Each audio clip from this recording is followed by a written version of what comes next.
अस्सलाम वालेकुम जी। ਉਹ ਮੇਰੇ ਦੇਸ਼ ਦੇ ਵਾਸੀਓ, ਇੱਕ ਬਾਬਾ ਜੀ ਨੇ ਪੈਗਾਮ ਦਿੱਤਾ ਵਾ। ਬਾਬਾ ਜੀ ਉਹ ਸ਼ਖਸੀਅਤ ਨੇ ਜਿਹੜੇ ਰੂਹਾਨੀ ਸ਼ਖਸੀਅਤ ਨੇ। ਉਹਨਾਂ ਨੇ ਇਹ ਪੈਗਾਮ ਦਿੱਤਾ ਕਿ ਬਾਨੀਏ ਪਾਕਿਸਤਾਨ ਜਨਾਬ ਕਾਇਦ ਆਜ਼ਮ ਮੁਹੰਮਦ ਅਲੀ ਜਨਾਹ ਰਹਿਮਤੁल्लाह अलैह ਉਹ ਮੇਰੇ ਖਾਬ 'ਚ ਆਏ ਨੇ ਤੇ ਉਹਨਾਂ ਨੇ ਇਹ ਫਰਮਾਇਆ ਕਿ ਜਸ਼ਨ ਆਜ਼ਾਦੀ ਹਕੀਕਤ 'ਚ ਤੇ ਉਹੀ ਲੋਕ ਮਨਾਉਣ ਜਿਨ੍ਹਾਂ ਨੂੰ ਪੈਟਰੋਲ ਫ੍ਰੀ ਦਿੱਤਾ ਜਾਂਦਾ, ਜਿਨ੍ਹਾਂ ਨੂੰ ਘਰ ਫ੍ਰੀ 'ਚ ਦੇ ਦਿੱਤੇ ਗਏ ਔਰ ਮਹਿਲਾਂ ਵਰਗੇ ਘਰ ਫ੍ਰੀ 'ਚ ਦੇ ਦਿੱਤੇ ਗਏ, ਜਿਨ੍ਹਾਂ ਨੂੰ ਟੀਏ ਡੀਏ ਫ੍ਰੀ 'ਚ ਦਿੱਤਾ ਜਾਂਦਾ, ਜਿਨ੍ਹਾਂ ਨੂੰ ਲੰਬੀਆਂ ਲੰਬੀਆਂ ਕਰੋੜਾਂ ਰੁਪਈਆਂ ਦੀਆਂ ਗੱਡੀਆਂ ਫ੍ਰੀ 'ਚ ਦਿੱਤੀਆਂ ਜਾਂਦੀਆਂ, ਜਿਨ੍ਹਾਂ ਨੂੰ ਪੈਟਰੋਲ ਫ੍ਰੀ 'ਚ ਦਿੱਤਾ ਜਾਂਦਾ, ਜਿਨ੍ਹਾਂ ਨੂੰ ਸੂਈ ਗੈਸ ਦਾ ਬਿੱਲ ਫ੍ਰੀ ਆ, ਬਿਜਲੀ ਦਾ ਬਿੱਲ ਫ੍ਰੀ ਆ, ਟੈਲੀਫੋਨ ਦਾ ਬਿੱਲ ਫ੍ਰੀ ਆ, ਜਿਨ੍ਹਾਂ ਦੇ ਬੱਚੇ ਸਰਕਾਰੀ ਗੱਡੀਆਂ 'ਚ ਸਕੂਲਾਂ 'ਚ ਜਾਂਦੇ ਆ, ਸਰਕਾਰੀ ਗੱਡੀਆਂ 'ਚ ਸ਼ਾਪਿੰਗ ਸੈਂਟਰਾਂ 'ਚ ਜਾਂਦੇ ਆ ਤੇ ਸਰਕਾਰੀ ਖਾਤਿਆਂ 'ਚ ਸ਼ਾਪਿੰਗ ਕਰਦੇ ਆ। ਜਸ਼ਨ ਆਜ਼ਾਦੀ ਅਸਲ 'ਚ ਉਹੀ ਲੋਕ ਮਨਾਉਣ ਜਿਨ੍ਹਾਂ ਦੀਆਂ ਤਨਖਾਹਾਂ ਲੱਖਾਂ 'ਚ ਆ ਤੇ ਹਰ ਸਾਲ ਲੱਖਾਂ 'ਚ ਇਜ਼ਾਫਾ ਹੋਈ ਜਾਂਦਾ ਵਾ। ਹਕੀਕਤ 'ਚ ਜਸ਼ਨ ਆਜ਼ਾਦੀ ਉਹੀ ਲੋਕ ਮਨਾਉਣ ਜਿਹੜੇ ਗਰਮੀਆਂ ਦੀਆਂ ਛੁੱਟੀਆਂ ਗੁਜ਼ਾਰਨ ਬਾਹਰ ਦੇ ਮੁਲਕਾਂ 'ਚ ਜਾਂਦੇ ਆ ਤੇ ਸਰਕਾਰੀ ਖਾਤਿਆਂ 'ਚ ਜਾਂਦੇ ਆ। ਹਰ ਸਾਲ ਹਜ ਬੈਤੁੱਲਾ ਵਾਸਤੇ ਜਾਂਦੇ ਆ ਤੇ ਵਫਦ ਲੈ ਕੇ ਉਮਰਾ ਕਰਨ ਜਾਂਦੇ ਆ। रूहानी शख्सियत बाबा जी ने फरमाया कि कायद आजम मुहम्मद अली जिन्ना जेडे बानी पाकिस्तान ने उन्होंने ये भी फरमाया कि मैं तो कोई ऐसी पॉलिसी दे के नहीं गया, मैं ये मुल्क नूं बनाउण वाला बंदा वां, मैं बानी हां इस देश दा, मैं ऐसी कोई पॉलिसी भी नहीं दे के गया कि पाकिस्तान दा कोई भी बड़ा अफसर इन्नियां शैयां फ्री च इस्तेमाल करे कि जिन्हों पेट्रोल फ्री, जिन्हों गैस फ्री, जिन्हों टैलीफोन फ्री, जिन्हों गड्डी फ्री, जिन्हों घर का रेंट फ्री और जिन्हों अल्ले तलल्ले करने वास्ते 10-10 20-20 30-30 नौकर भी दिते जान।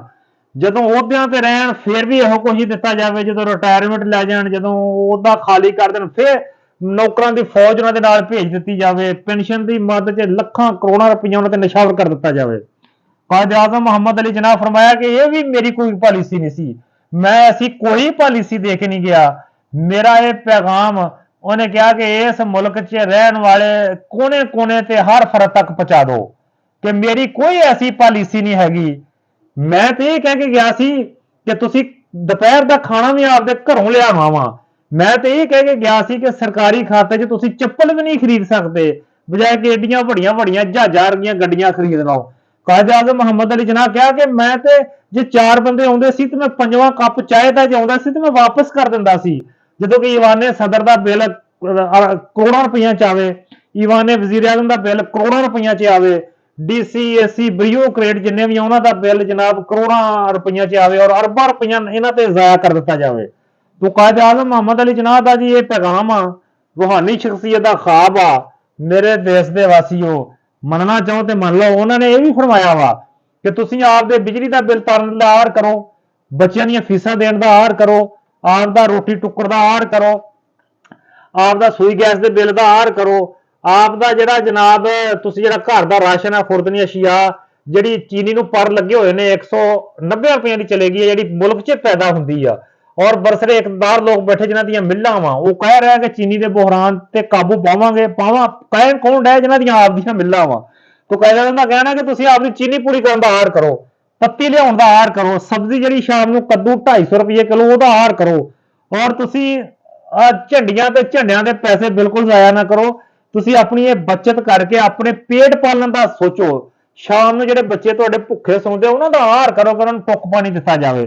छोटे छोटे बच्चे जिहड़े तुहाडे मिल्लां 'च जा रहे, फैक्ट्रियां जा रहे और इलैक्ट्रीशियनां को काम सीखण जा रहा है, उन्हां दा तालीम वास्ते कोई ना कोई रस्ता खोलो ताकि स्कूल जाण। ये अल्ले तलल्लियां च पैसे बिल्कुल जाया ना करो। तो उन्होंने सख्ती ना आख्या हुआ कि जिन्हों का मैं आख्या जो लोग आज़ादी की खुशी मनानी ये लोग मनाउण जिन्होंने सारा कुछ फ्री दिता जाता। देख लो मेरे देश के वासियों, गौर कर लो, पैगाम दिल दे कन्नां नाल जरूर सुनो।